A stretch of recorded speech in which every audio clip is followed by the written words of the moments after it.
Kaya muna papuntahin yung anak ni TM dito sa Pilipinas. Suggestion ko lang ha. Pero suggestion lang, opinion lang yan. Pero alam ko meron nag-sponsor na dyan. At nagbibigay ng pera. So, sa akin kasi... Ayan, sinasabi ko sa Belgium eh. Nanghuhuli ka eh. Alam mo, aka na yung ano. Aka na yun. Bukas may nipple mo. Ha? Nipple. Nipple? Yeah, di ba? Yung bata tayo ganyan pinapakagad sa ganun. Masakit. Huwag kasi pa. Ganyan lalo ng bata pinapakagat sa utong. Magandang araw po sa inyo lahat mga amigo. Kumusta po kayo? Nandito po tayo sa may Casa Guiana Private Resort at kung saan ay tapos kaming maglinis. Yan po, malinis na naman ang ating resort sa loob. Ayan po mga amigo, papakita ko sa inyo. At excited na akong kunin yung mga mangga na to, especially itong malaking ito. Ayan, malinis naman po ang resort mga amigo. Waiting tayo sa mag-check-in. So, naantay ko lang po. At gusto ko ipakita sa inyo yung mga natapos sa ating dream house na bahay. Ayan po, Kuya Bedjun, let's go! Tingnan natin, oo nga eh. Mag alas 12 na po kaya mga amigo. So ayan, order tayo ng mga hollow blocks. Then right after ng hollow blocks,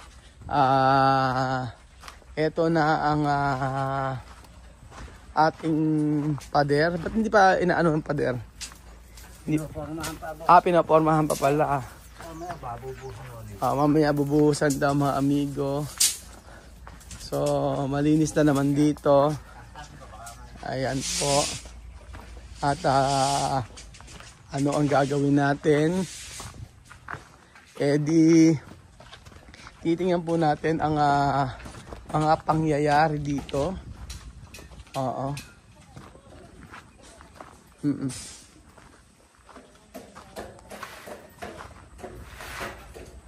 Naggagawa na sila, nagbuhos na naman itong buhos. Ay, nabuhusan po ba yan?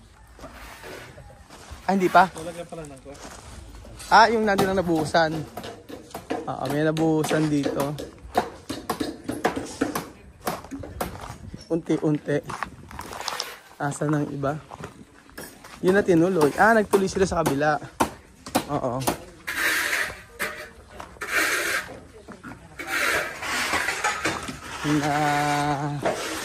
Buhusan na. So medyo tinutuloy na rin pala nila. Kasi po sabi ko ituloy. Sabi ko ituloy nila rin ano.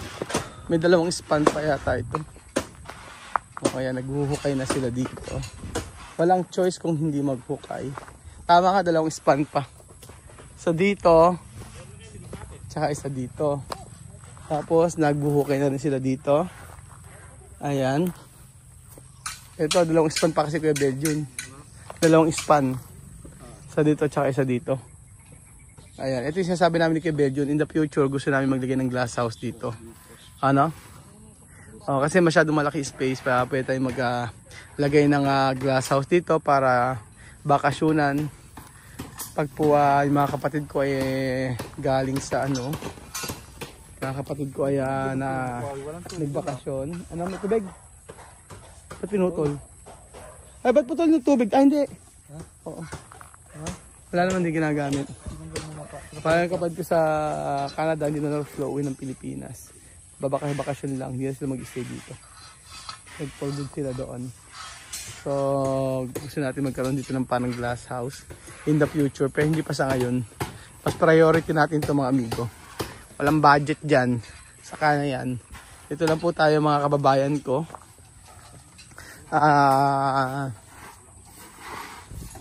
Yung pader na ginawa natin. Matindi.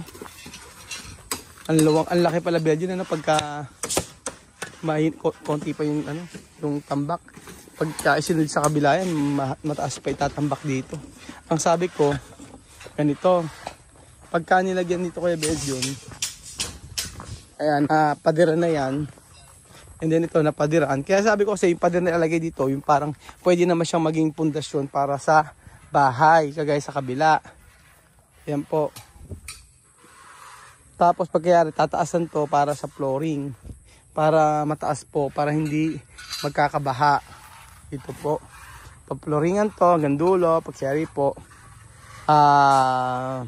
lalagyan ng mga tambak, and then sisimentuhan yung part na to. Kasi ito yung right of way. Kasi sobrang taas niya, oh. Pero pagka sinimento ito, mababawa, ano pa yan? Baba. Masyado mataas po. Ha? Pantay. Oo, papantayin. Maraming tambak na naman dito. So yung mangga, wag na natin paputol. Marami kasabi, wag na natin paputulin yung mangga. Yun ang suggestion sa atin. Wag na natin puputulin yung mangga. Sayang kasi. Actually ako, may point naman din. Hanggang di naman ginagamit yung lupa, edi ba't puputulin yung mangga? Ikaw, ano masasabi mo? Ano? Nature lover ako. Nature lover ka? Kaya ito naman yung pinuputol yung mga puno. Kung nature lover ka, syempre may alam ka sa mangga. Anong klaseng mangga to? Carabao.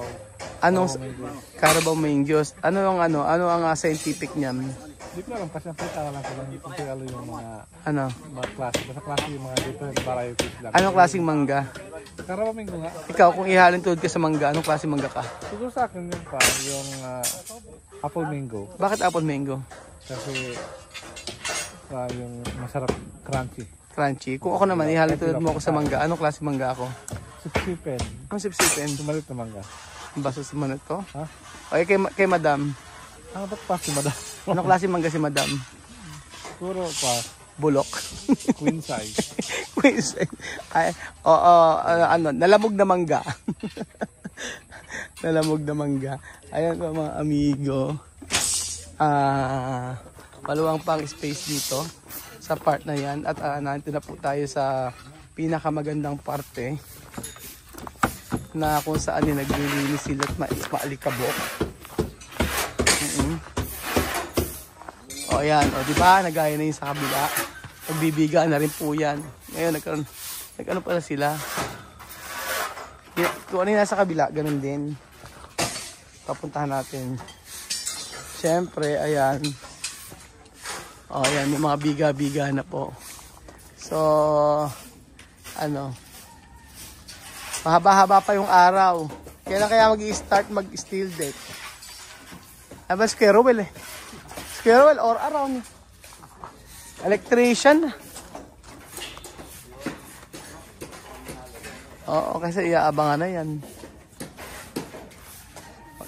Yung, ano yung size nito, ganun din sa kabila. Pinagkaiba ito, lalagyan natin ito floated panel. Tapos dito po mga amigo, ang ilalagay natin dire ay salamin kasi diyan yung hagdan. Ganun po. Yung kwarto ni Kebedyo sapak ng laki. O diba mga amigo? Magugulat si Joanna dito pag nakita to. Wala siya idea eh. Wala idea si Joanna sa mga ganitong mga pinapagawa natin. Kaya pagpunta ni Joanna dito for sure magugulat siya. Actually sana nga bago makapunta sila dito matapos to. Pero kung sobrang laki nito baka hindi po siguro. Kasi ang estimate nila by May malamang nandito si Joanna, imposible naman na wala pa sila hanggang May unless lang hindi pa nakuha yung passport. So, diba? Ano yung wala pa. Pero ang laki. Ayan po. Ano gusto ko sa mga gumagawa dito mga amigo, alam nyo kung ano, pagkahapon nililinis nila. Ayan. Nabigaan naman na yung ibang part. So, nagwo-worry nga ako eh. Bakit ganoon? Ano nangyari? Sa biga. Sabi ko, ba't hindi sabay-sabay? Ganun pala yung sa may pagka binigaan, hindi sabay-sabay. Tapos, sabi ko, bakit ganoon, Kuya Bedjun? Sabi ko, bakit yung ibabaw walang salo blocks? Kako sablay. Ay, walang buhos. Ayan, yung pinakataas kako, walang buhos. Bakit kako ganyan? Sabi ko ganyan. Ayan yung part na yan, walang buhos. Oo. So, sabi ganoon, okay lang daw yan kahit daw walang buhos. So, wala naman sa likod. Itong plan natin, maglalagay tayo ng room dito. para sa mga bata. Ayan.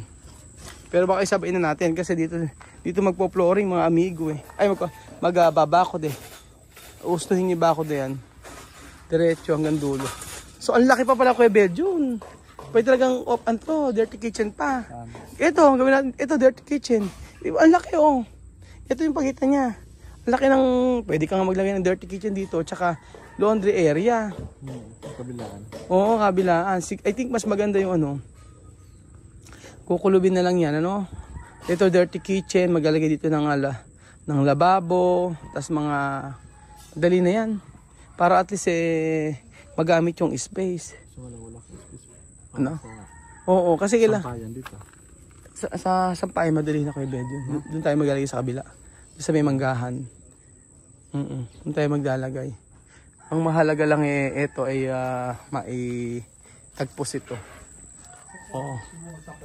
Tapos pero ito maganda ito, madali ito. Sabi ko ito lagyan ng ano. Ganito oh.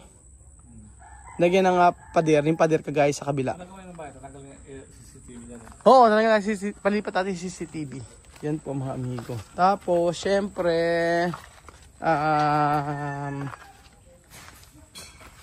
paano ba mainam? Wala naman pa ng semento, kailangan umorder. Pero, ginagawa ko sa may hard. Tinatawag lang namin. Alam ni Ninong. Kasi gusto lang siguro ubusin ni Ninong yan. Ayaw kasi na bibili tapos di pa nagagamit yung iba. Syempre, titigas lang. Ganyan po mga amigo. Yan po.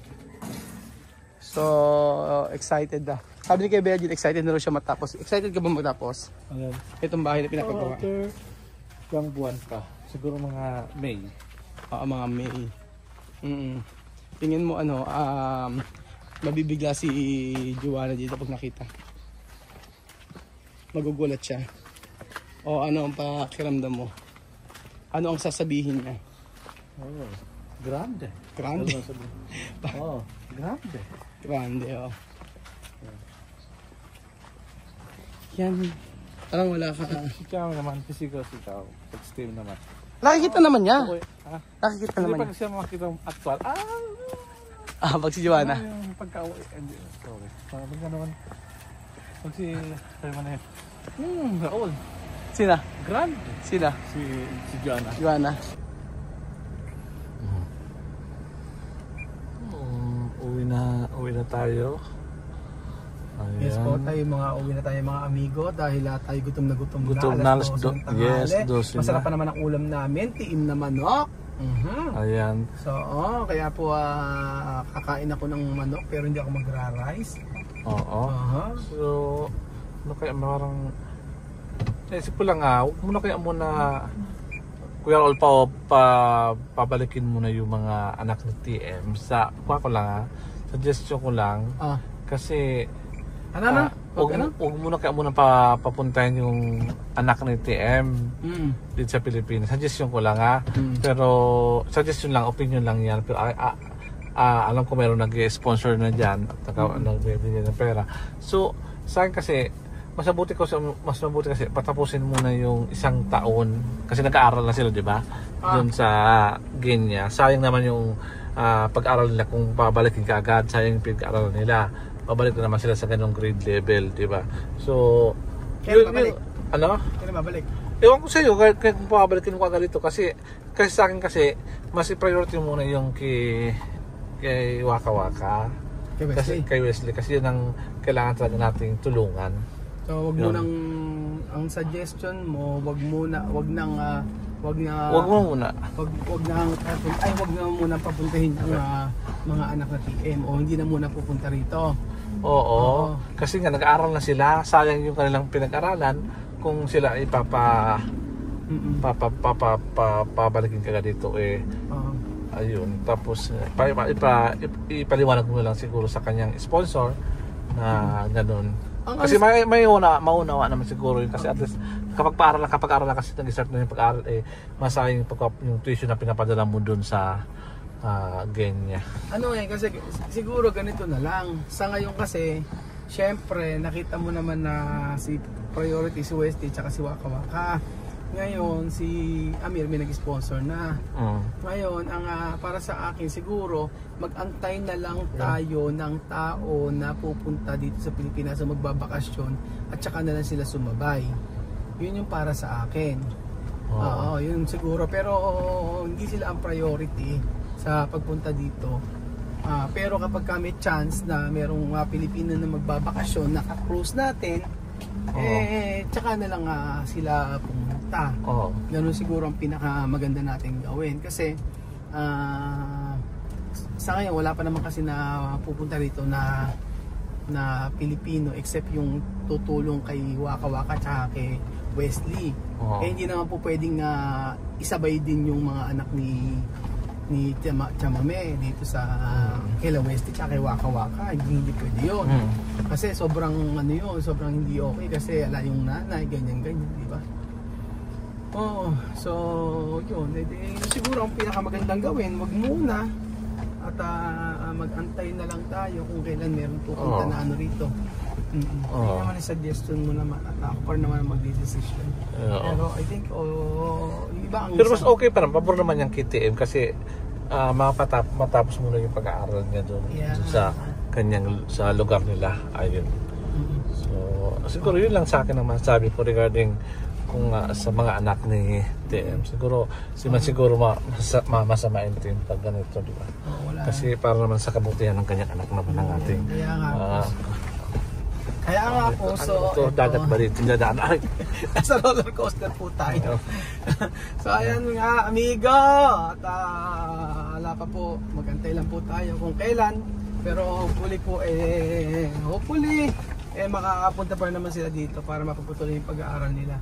Pero for the meantime, mag-antay po tayo. Thank you so much po. Alam na muna tayo, gutom na ako.